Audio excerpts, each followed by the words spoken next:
critical thinking and self-respect. We've not taken enough of a moment to assess truly what we believe, what we stand for, what we stand against. So who is most vulnerable here? Women who need belonging strongly. They will adopt the beliefs of whatever group accepts them. This stems from so many things, and many of us want to belong. In addition to this, women who distrust their own intelligence. I am guilty of that one. They assume others know better and stop questioning. I used to be like this, and now I dive deep into a lot of research so that I can form a genuine opinion, because I began understanding that the ideas I thought were my own were just an accumulation of what I heard people, perhaps people I admire, would say continually. So I implemented their idea as my own. Did I know this at the time? No. Yet being aware and doing your own research is huge here. Women who grew up in environments where questioning was punished, they learned that obedience is safety. Same here. In addition, women who consume media and content uncritically. Their worldview is being shaped by algorithms designed to keep them engaged, not informed. And this is my point with making this channel. I want to provide real value, and if that is something you agree with after this video, I would love for you to stay and come along for many more videos. Consuming content without discernment is one of the most dangerous things we can do. I don't care who you are, men and women alike. I have seen the detriment of extremism regarding women and regarding men. And what do we have today? A great divide amongst the two. How that is conducive to progress, I cannot say. Anything that is not conducive to progress, I say re-examine that, because any form of extremism will lead to chaos in all things every time. This is something I fully believe, and I can say with conviction because I dove deeply into history, into human nature, psychology, relationship dynamics, personality, traits, and I mean, it just goes on, and happily did so. And now I can truly say, without a doubt, this is what I believe. We must be very cognizant and aware of the fact that we are constantly growing and progressing. And yes, we have our beliefs, and yes, we should have strong convictions on our principles and that which we believe in. However, when new information is presented and it is proof that it is true what you are being presented, you should have the humility and courage to change your mind. Much of the unfortunate circumstances in this world is the failure to do this very thing. So the depth of this. Critical thinking is not cynicism or contrarianism. It is a discipline of slowing down before you accept what you are being told by anyone about anything. Now, you can become cynical pretty quickly. With all the subjects I researched, the world is a pretty dark place. Now, can it be a beautiful and uplifting place? Yes. However, as you most likely have already observed, what is pushed in our faces continuously is the negative. What is more loud? Vulgarity, debauchery, immorality, and that truly, after so much information, can really traumatize you, and you haven't a clue. It's just another day. It's just another scroll, and you are, yes, rotting your brain, and you are desensitizing yourselves in a way, ourselves, in a way that will not be conducive to a prosperous society and civilization. If people can walk over a body on the street like it meant nothing, we have a problem. And in addition, when certain things come out about, let's say, massive harm to the vulnerable and innocent, and everyone goes about their day, we have a problem. This is a perfect example of how low a society can be addicted to entertainment and porn, addicted to vanity. And I'm guilty of the vanity part. I, for the longest time, thought my beauty was my value. And I had to learn that it wasn't. And frankly, it never led me to a good place or wonderful opportunities anyway, because when you're naive, you get mopped. You're like the floor mop. You get mopped and you don't even know what happened. So next, it requires asking who benefits from you believing this. Please do the research. Who benefits from you not thinking, not questioning or discerning? Who benefits?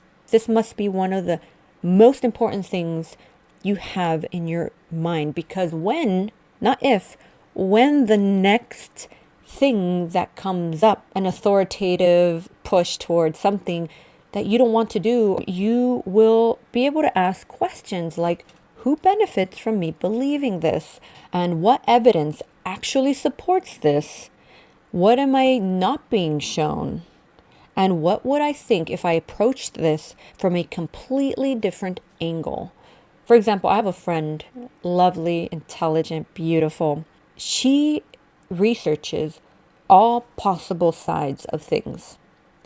Because if you don't, you get pushed into a certain narrative and belief when you only are around a certain group, listen to certain news stations, which I highly recommend you listen to none of them. When you put yourself in a bubble and all you know is this is what I believe and everyone around me believes it as well, then that can be a problem. It may not be, but most likely it is, because inviting other perspectives allows us to be part of a ongoing, growing society. I've had many debates on completely different beliefs, and you know what? That's fine. Like, sometimes that person leaves without having changed their mind. You might have implanted a seed, however, it's what it is. You're not here to force anything. We are here to be able to conversate intelligently without violence or aggression. Extremism is what happens when critical thinking stops. I mean, look at history, at least the history they have allowed us to know. This is a pattern. It just keeps repeating itself. And the fact that we have so much knowledge right now and we have yet to learn from this is astounding to me. Any idea, political, religious, relational, cultural, taken to its extreme produces destruction. The pattern is always the same. A real observation becomes an absolute truth.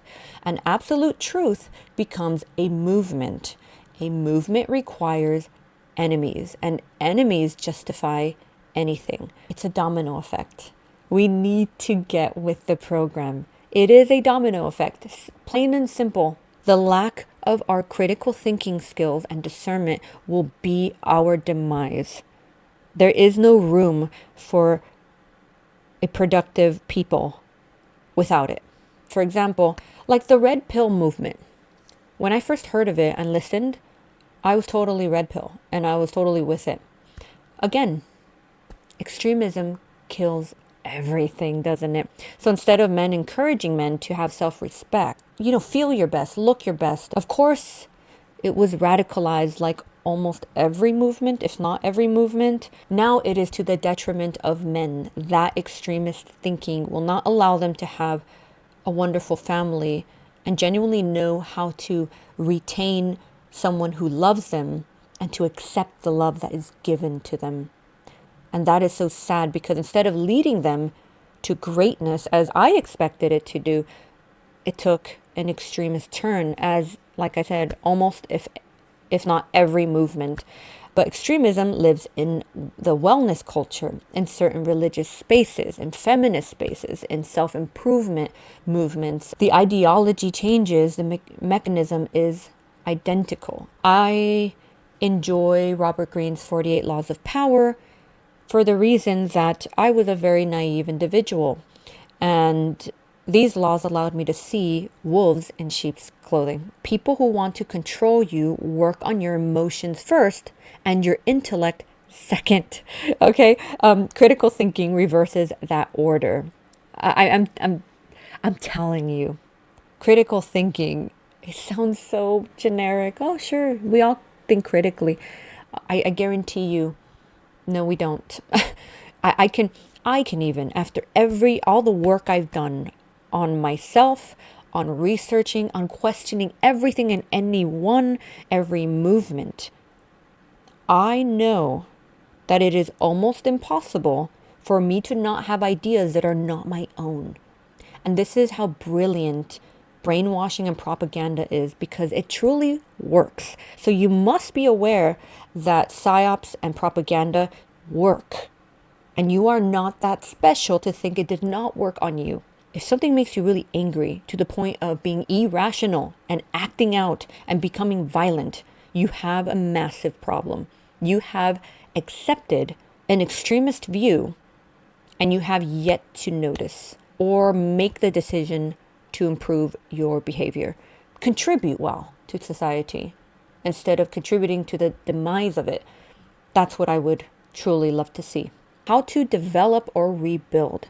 Practice pausing before reacting to content, to news, to something someone tells you about another person. This one, please. The amount of people I've met that, wow, have no backbone. You're going to tell me, let's say you've met this person, you like this person, you've been friends with them for a month. Let's say they're just new. You don't know them that well, but from what you've seen and observed, they're wonderful. And someone else says, hey, by the way, so-and-so, you know, they really like that, or did you know about this? And the amount of weak people, men and women alike, that say, really, oh no, I'm not going to talk to them anymore. How pathetic do you have to be like that? I'm sorry. That's so classless. I mean, this is like 101 stuff. If you're falling for this, you really need to learn stuff. You need to learn about human nature, because unfortunately our human nature is pretty dark. And although we can be wonderful, we have not tapped fully into that, in my opinion. Truly, truly check things out, please. You will react sometimes. That's just human. But pause. Practice that. That will truly benefit you in ways that over time you will understand how valuable that is, especially when building wonderful friendships and a relationship. Seek out the opposite view on things you believe strongly about, not to abandon your position, but to understand it more completely. Ask the question, who benefits from me believing this consistently? We went over this. Who benefits from extremism? It's not you, and it's not me. Reduce the sources shaping your world view. More is not better. Deeper engagement with fewer, higher quality sources produces clearer thinking. Seek other things outside of what you know, and I think this will be of huge help. Separate emotion from analysis. Oh, this is huge. Overly emotional people do not do well towards progress. It doesn't help. Being someone that values emotions and isn't afraid of them is different than someone that has no control and is irrational and erratic about their beliefs. This is not conducive to greatness. Both matter, but they serve different functions. Emotion tells you what you care about. Analysis tells you what is true. Let us not confuse the two, please. Let us value both. How to protect against exploitation. People and movements that discourage questions are protecting something. The protection itself is the warning. Please see through this veil that seems to, this blindness that I'm seeing everywhere I look. If belonging to a group requires you to stop questioning, that is not a community, that is a controlled environment. I recommend reading George Orwell. It shows you the nature of what happens when power overtakes you. And I don't know anyone who has escaped it. So this is the beginning of us understanding human nature, when we have some authority, do we abuse it or do we lift others up? That's the difference. The pressure to decide immediately, to pick a side before you understand the full picture, is almost always a manipulation tactic. Pretty self-explanatory. I'm glad we have intuition. Let's use it more often. And I say that also for myself because I think we're all lacking in being in tune with that. So I will be on that journey as well. A man or woman who has done their own thinking cannot be handed someone else's conclusion and told they are his or hers. When you've done the thinking, the research, the assessing, no one else could come around and tell you, oh, that's not true. It's like, well, I extensively put in a lot of time to verify that, yes, this is true. And that's a great thing to have because no one can fool you or manipulate you or sway you because you have that strength of character and that admirable work put in to avoid falling for something that may or may not be false. However, the humility to look into it if you have yet to do so. Trust the discomfort of not knowing yet. Certainty that arrives too quickly is rarely earned. I have a troublesome time with this because I like knowing, and I will die not knowing many things about this life and this earth and this planet. However, I have began to be okay with that discomfort. This video was about critical thinking, which is a form of self-respect because you stand strong, you stand up for something, because if you don't stand for something, you'll fall for anything. I'm sure you've heard this. It is imperative that you value and respect yourself in the sense of wanting to know the truth. I'm here because I want to invite everyone to take the time to sit alone with themselves and ask themselves, who am I? What do I question? Do I even question? How do I feel about myself? Do I feel worthless? Do I feel empowered? You need to really hone in on that first, in my opinion. From there, I would recommend that you begin to put into practice discernment, because you will scroll, you will come across something, and you will have the opportunity to practice discernment. You get to trust more of your intuition.